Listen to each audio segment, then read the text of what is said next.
Good evening, everyone. It's Gordon Causey coming to you again, always live and unscripted here on my YouTube channel. Today it is Saturday night.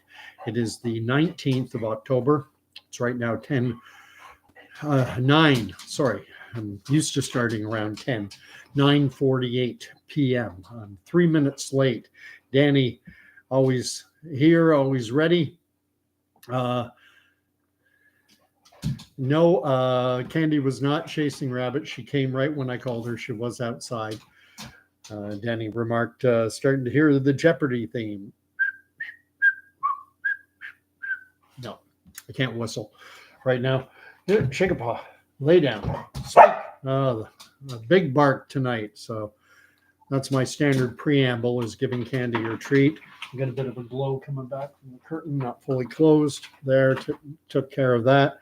Before I get going, talking about Pierre Poilievre and his trashing of Justin Trudeau, I first want to thank everyone who has been smashing the like button and subscribing to the channel, and encourage you to do likewise on this video. If you're not subscribed, you're welcome to join in.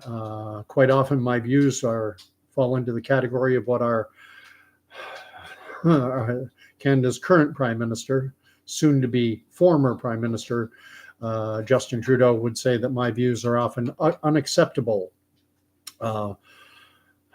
Fringe views, unacceptable views, whatever. Justin Trudeau is so down in the polls right now. I have trouble envisioning any situation. I'm one who often likes to say that, in politics, a week is a lifetime. Anything can happen. And while that's true, I have trouble coming up with anything in my imagination that could resurrect his political fortunes in this country. Big news will be coming next week when the Liberal caucus is meeting, and it's expected that there's going to be a big push for him to leave. I already did a video on that and how problematic that situation is.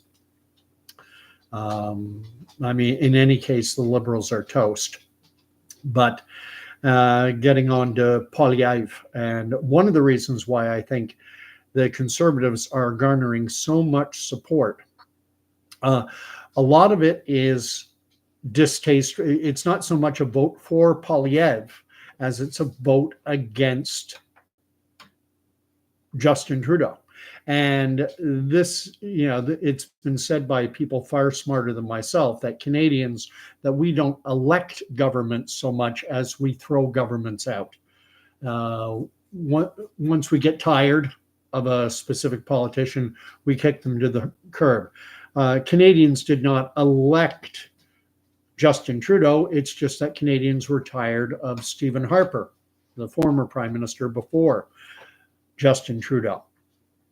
Canadians were tired of Harper, and look what we got. The old expression of better the devil you know. And Stephen Harper, I don't consider that man a devil at all by any stretch of the imagination. But he had all the warmth of, think of something very unwarm. I'm live and unscripted. I don't have any about it. Now, Danny is writing that the reason we get tired is because we don't have a two-term system as in the States. In Canada, we don't have term limits for the Prime Minister, and it's because we have a parliamentary system. And monarchy has shown up as well. And monarchy, good to have you on board. And giving the reminder to hit the thumb up. So if Danny, I've only got one so far, and if there are 2 people watching, there should be at least 2. Anyway, no big deal. It is what it is. And now there are 3 people watching, and things may grow. I am planning to do another video tonight, starting just before 11 p.m. when the polls, 11 p.m. Eastern time, when the polls close in British Columbia, where there's a provincial election taking place today. It's weird that it's on a Saturday, but whatever, that's BC. Anyway, I want to share a video of Pierre Poilievre. And you talk about statesman-like when you compare it to Justin Trudeau. Justin Trudeau is Mr. Someone said mankind or humanity, and he said, we prefer people kind. Give me a break. And as I say, it's one thing to vote against something, but Pierre Poilievre is giving Canadians something to vote for. So it's not just being against Trudeau, but being for Poilievre. And this happened about a week to 10 days ago, when Poilievre was giving a Q&A session with the press. And you know how the press, Justin Trudeau, has the press is in his back pocket. The liberal media wants Trudeau to stay in power, because I think it's in the neighborhood of $300 to $400 million every year are funneled from taxpayers to media outlets, and that doesn't, not including the CBC. The CBC gets over $1 billion a year, and then private media outlets, the mainstream, the CTV Global, CTVs, the Toronto Star, and the like, Post Media. The media in this country gets $300 to $400 million a year shared among them from the federal government, from taxpayers. And so they definitely want to keep Justin Trudeau in power. And so they really will grill, and they'll misrepresent, they'll outright lie about when they're questioning Pierre Poilievre. And he has done he's done a great job at correcting them when they lie. But I want you to check out this exchange, and it's with respect to what's happening in the Middle East, with respect to what's happening in Israel specifically. So I'll share this quickly. It's just a 1-minute clip, and then I'll react to it on the back end. So let me, yeah, it's sharing. I'll go full screen.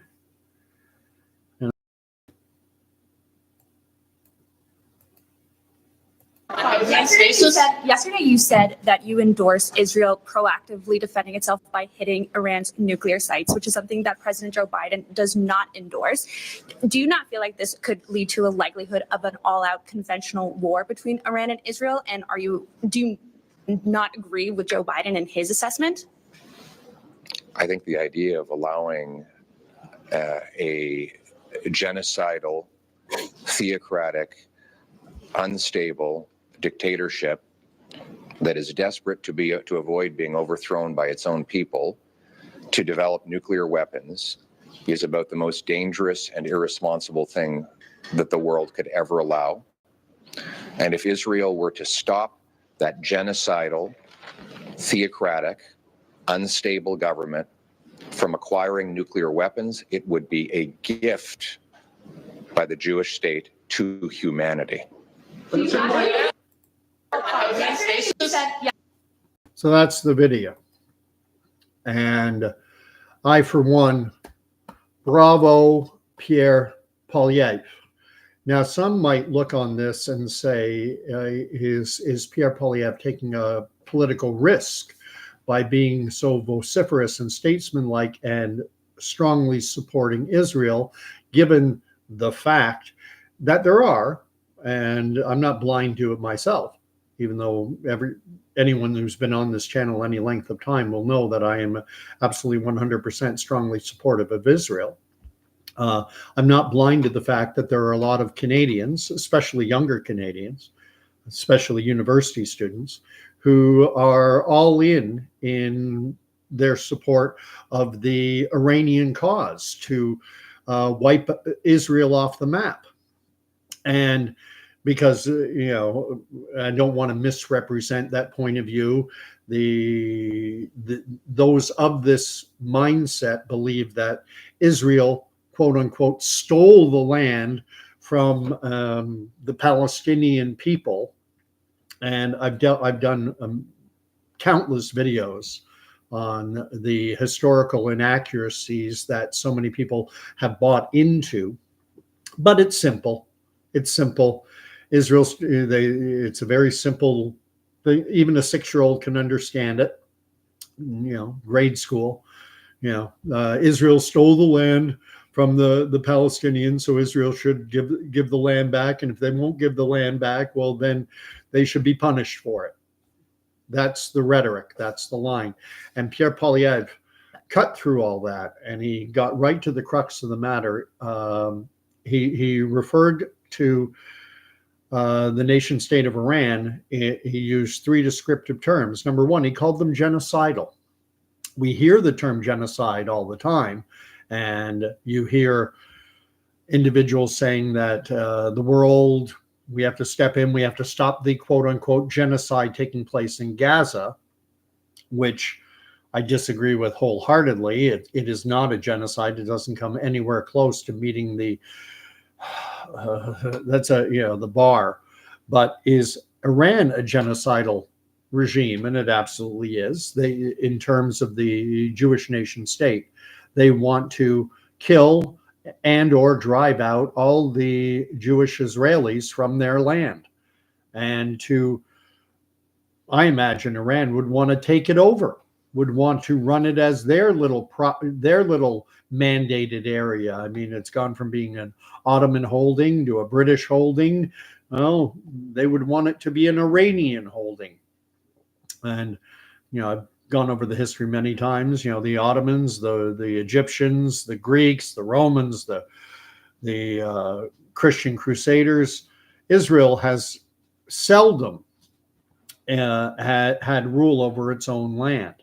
The people living on the land ruling it.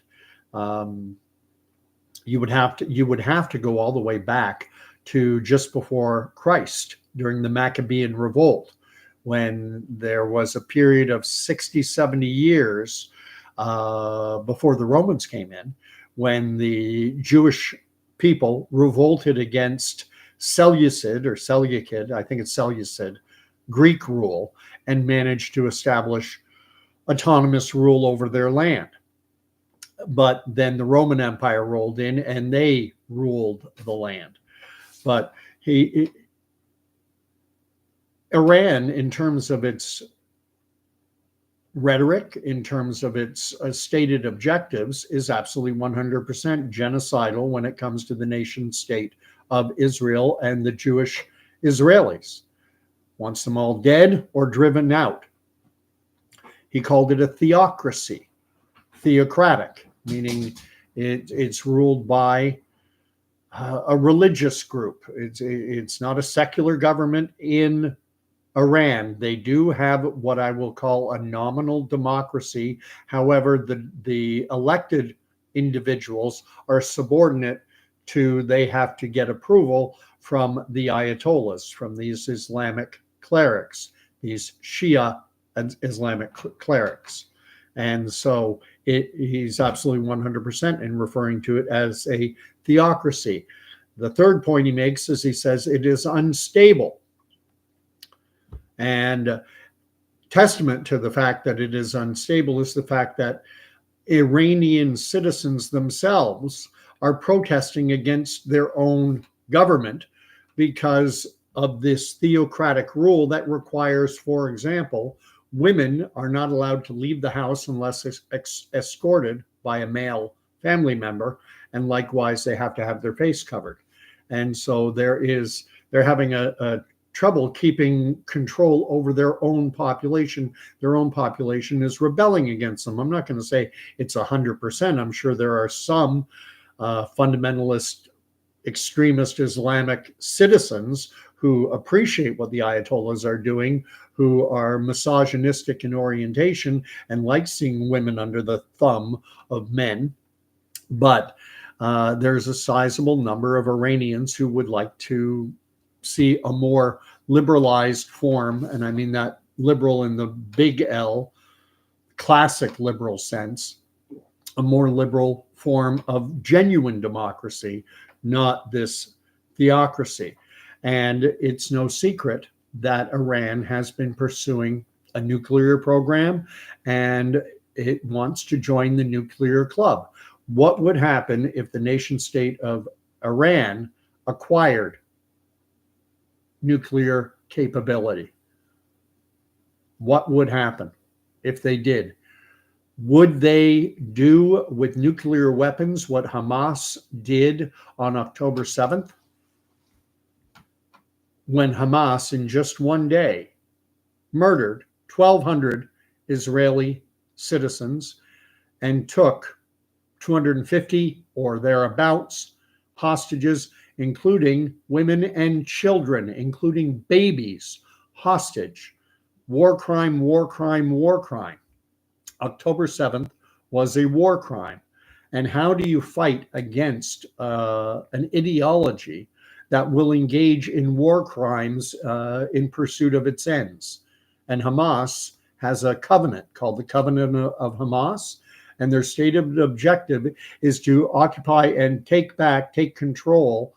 In their rhetoric, they say it's take back the entire land of Israel and to wipe Israel off the map, as the saying goes, from the river to the sea. The river is the Jordan, the sea is the Mediterranean.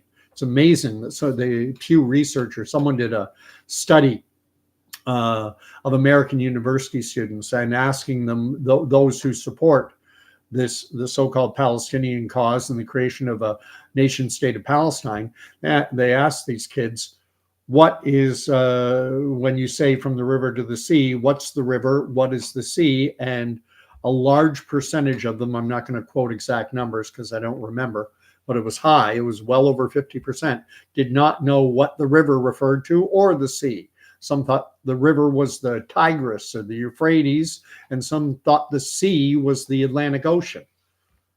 An abysmal lack of knowledge, total ignorance about simple geography, and now they want to delve into geopolitics. It's insane. So let me catch up on what is being Danny is saying, let's try to save Canada while there is still some Canada left to save. Well, this is important, especially in terms of Poilievre, because if Israel were to fall, Israel is the little Satan in Iranian, this extremist Shia ideology. Israel represents the small Satan in their upside down, good is bad, right is wrong ideology. Israel's only the little Satan. It's the United States that is the big Satan. Iran has no problem with imperialism because Iran itself is the seat of the former Persian Empire. And they have no problem with Iran promulgating and promoting itself in far-flung regions of the world. That's imperialism. And that's fine in their ideology so long as it's Persian imperialism. Western imperialism is bad. It's all about who's the imperialist. If the imperialist is anything Western, it's bad. If the imperialist is Persian, well, then that's good. This really gets under my skin. And seeing Poilievre give such a resolute, strong statement of support for Israel is so gratifying. And some might ask, I alluded to this earlier, some might ask, is he not taking a bit of a political gamble? All these kids who support Hamas and Hezbollah and the Houthis and Iran and all these kids who want to see Israel wiped off the map, is he, risking losing their support? The simple fact of the matter is that I would bet on this. The vast majority of Canadians, the conflict taking place in Israel, it's low end. People are more concerned with mortgage rates. They're more concerned with inflation. They're more concerned with Trudeau's carbon tax making everything unaffordable. There are so many issues that we have in this country, and the conflict happening in Israel is low on the totem pole, very low. And there's a politically incorrect allusion, totem pole, but whatever. And so Pierre Poilievre can afford to be forthright, and he will actually, I would wager, he will actually help people form an opinion who kind of, I can't be bothered with that. And you look what you contrast him with Justin Trudeau, who's he talking to? Is he talking to a Jewish audience? Well, then he's all Mr. I love Israel. But then he goes and he speaks to Shia Muslims, and then he's all pro-Palestine. And he's schizophrenic. He's got bipolar. He's what is it called? Multiple personality disorder. Trudeau has so many disorders, it's unbelievable. And Danny is writing, correct me if I am wrong, but isn't Iran not supposed to have, or not allowed to have nukes? Yes, that is true. But that doesn't mean they don't have a clandestine program to acquire them. They are working on enriching uranium. The UN, and I forget the exact name of the body, these globalist watchdogs go in, and they're trying to ensure that Iran does not enrich uranium to what is called weapons grade uranium. You need to enrich it, and my degree in physics is from the internet, so pardon me, but it has to be enriched to a higher degree than what is needed for generating nuclear electricity, for nuclear power. And it's long. There is no question in my mind that Iran wants to join the nuclear club. And that would be dangerous if they were able to join the nuclear club. And that, the fact that they fund, arm, train Hezbollah, Hamas, the Houthis, Islamic Jihad, militant groups in Syria and Iraq, they're trying to extend their influence, their imperialistic influence throughout the entire Middle East. They want this. They view themselves, these Ayatollahs view themselves as the true guardians of the true Islamic faith. They think they have the true doctrine because their leadership, they claim, is blood related to Muhammad. Whereas the Sunnis, which is the larger percentage of the Muslim world, and I don't know who wrote it here, but I think they're right. Broadly speaking, in the entire globe, the Sunni Shia breakdown is 90%, in and around 90% Sunni, meaning they don't believe that you have to, the clerical leadership does not have to come from individuals who are blood related to Muhammad. That's 90%. Only 10% Shia believe that the leadership has to come from individuals who were blood or are blood relations of Muhammad. However, in the Middle East, it changes a bit. In the Middle East, Shias, I believe, are in and around 25%. So significantly higher, but still a minority, even in the Middle East. Because you have to remember the most populous Islamic country in the world is actually Indonesia. It's 200-300 million people. But that's not, that's not Arab. Obviously, Indonesians are Asians, as are individuals from Afghanistan and Pakistan and India. But anyway, I'm digressing all over the place. And Denny is now writing, I love how Pierre always wipes the parliament's floor with Justin. That must be why our parliament floors are spotless. Oh, a lot of people are tired of Pierre, they're very tired of Justin Trudeau. And what I see happening now is that people are not just turning away from Trudeau, but they are turning toward Pierre Poilievre and the Conservatives. And it is so gratifying to see him being what is typically referred to as a philo-Semite. You've heard of audiophile, bibliophile, lovers of audiophile, lovers of music, music, bibliophile, lover of book, books, well, instead of sticking the file at the end, it's for lovers of the Jewish people are referred to as Philo-Semites. And I qualify in that regard too. I'm a Philo-Semite. I don't like, even though I don't like the term Semite and Semitic, I've gone over that before. Semitic is a language group and it includes Arabic. So, when people talk about anti-Semitism, I don't like that term. I prefer to call it just Jew hatred of Jews and all things Jewish. I prefer framing it that way to saying anti-Semitic, because you always have some smart aleck who goes, well, anti-Semitic is not a really proper term, given that, shut up. It's someone who hates Jews and all things Jewish. So at any rate, I'm going to leave it there because I'm coming back to do another video in about an hour, less than an hour. I'm going to start another video and I'm going to be going through the results of the BC election. But spoiler alert, I'm making a prediction in this election. I think it's 93 seats is what in the BC provincial election. There are 93 seats up for grabs. And so by my math, you need 47 to win a majority. And that's what I think the Conservative Party is going to get. I think they're going to get, it's going to be razor thin. I'm expecting the Conservatives to get between 45 and 50.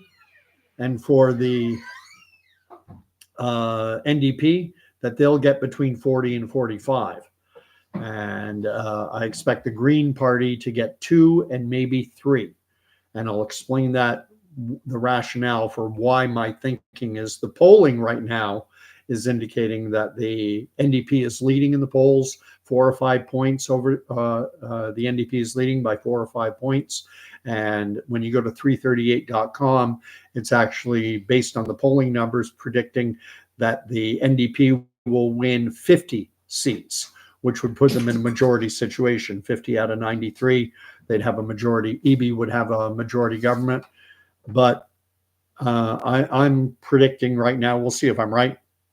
My prediction in the subway token will get you right on the TTC. I mean, my prediction means nothing, but we'll see if it comes to bear, if I'm right. And I'll explain the reasons why when I start that video. I'm going to start in about half an hour. So come back online if you're on now. If you're interested in the BC election, I certainly am, because I also think it holds a window into what we could be looking at come whenever the federal election comes. The NDP is the Liberal Party in this race. And I'll talk more about BC politics when I come back. So, which I've been reading up on to kind of get myself ready for this, because I've been waiting to see who's going to win. Anyway, we'll see y'all back soon. Thank you for watching. If you want to be, if you're not signed up yet, if you're not subscribed to the channel, you hit the subscribe button, then you hit the bell, and then you'll get the notification telling you that my next live has started. And Anna Monarchy is planning to come on, unless he falls asleep or unforeseen circumstances. I'll try not to fall asleep. I've got church in the morning though. So God bless. We'll talk to you soon.